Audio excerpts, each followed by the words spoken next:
Hello, നമസ്കാരം. ഏവർക്കും PSC energy ബൂസ്റ്ററിൻ്റെ online ക്ലാസ്സിലേക്ക് സ്വാഗതം. ഇന്ന് നമ്മൾ പഠിക്കാൻ പോകുന്ന മേഖലയാണ് വനവും വന്യജീവികളും, അതായത് ഫോറസ്റ്റ് ആൻഡ് വൈൽഡ് ലൈഫ്. ആരോഗ്യകരമായ അന്തരീക്ഷം സൃഷ്ടിക്കുന്നതിനും അതുവഴി വായുമലിനീകരണം കുറയ്ക്കുന്നതിനും ഇന്ത്യൻ വനങ്ങൾ ഒരു പ്രധാന പങ്ക് വഹിക്കുന്നു. എങ്ങനെയാണ്? ആരോഗ്യകരമായ അന്തരീക്ഷം സൃഷ്ടിക്കുന്നതിനും അതുവഴി വായുമലിനീകരണം കുറയ്ക്കുന്നതിനും ഇന്ത്യൻ വനങ്ങൾ ഒരു പ്രധാന പങ്ക് വഹിക്കുന്നു.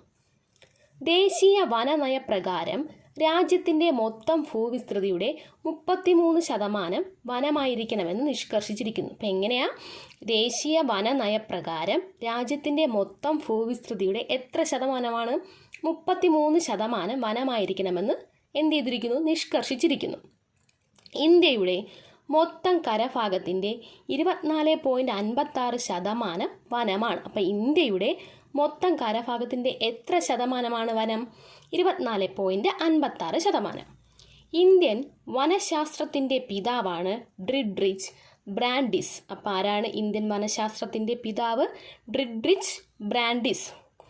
ഇന്ത്യയിൽ ഏറ്റവും കൂടുതൽ വനമുള്ള സംസ്ഥാനം മധ്യപ്രദേശ്. അപ്പോൾ ഇന്ത്യയിൽ ഏറ്റവും കൂടുതൽ വനമുള്ള സംസ്ഥാനം ഏതാണ്? മധ്യപ്രദേശ്.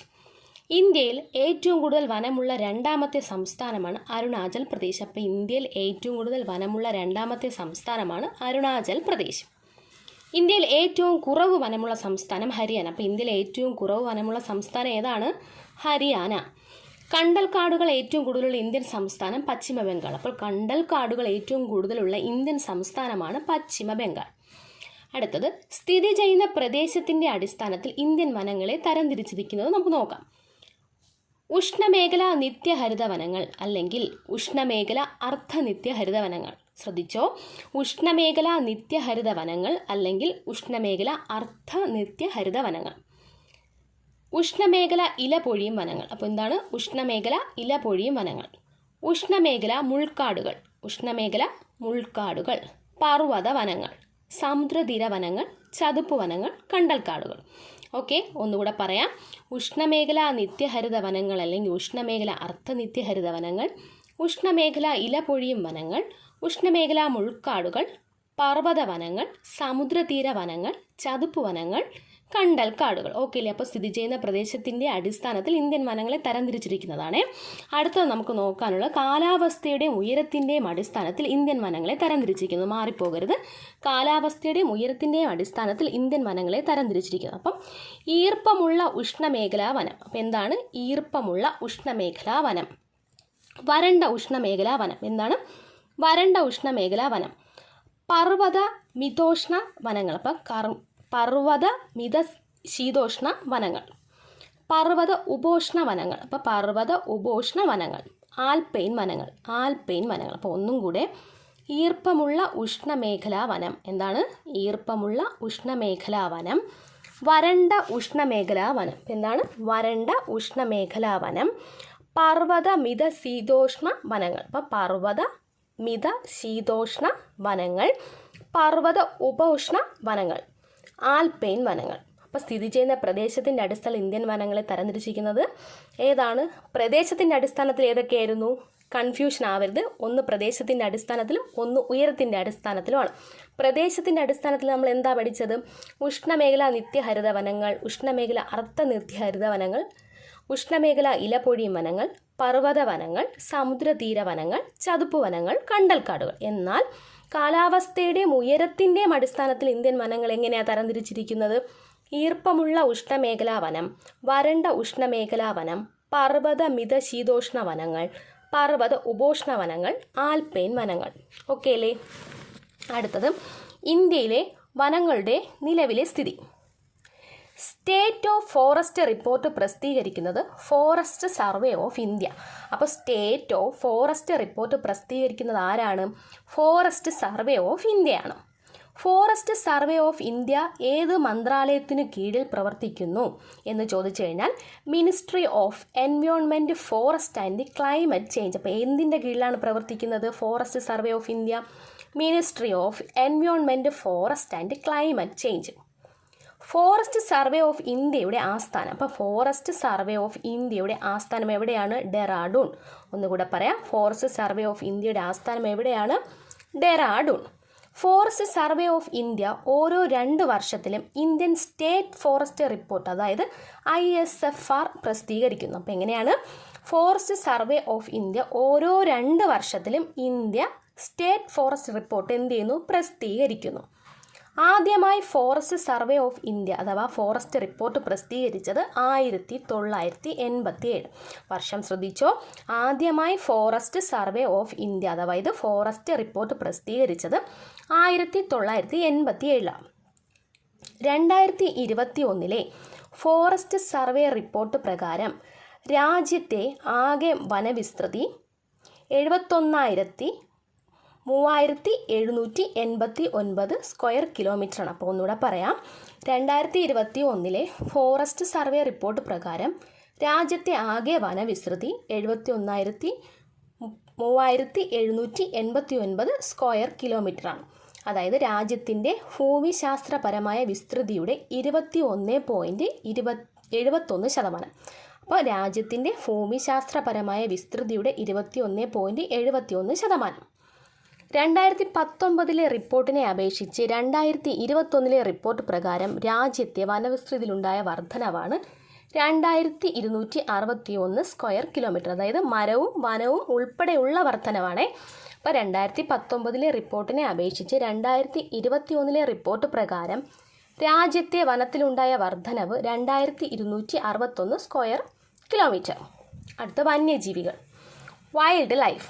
വന്യജീവികൾ എന്നതുകൊണ്ട് അർത്ഥമാക്കുന്നത്, അപ്പോൾ വന്യജീവി എന്നതുകൊണ്ട് അർത്ഥമാക്കുന്നത് എന്താണ്? ഒരു വനപ്രദേശത്ത് തദ്ദേശീയമായി കണ്ടുവരുന്ന ജീവിവർഗങ്ങളെ പൊതുവായി വന്യജീവികളെന്ന് പറയും. അപ്പോൾ എങ്ങനെയാണ്? ഒരു വനപ്രദേശത്ത് തദ്ദേശീയമായി കണ്ടുവരുന്ന ജീവിവർഗങ്ങളെ പൊതുവായി നമ്മൾ എന്ത് പറയും? വന്യജീവികളെന്ന് പറയും.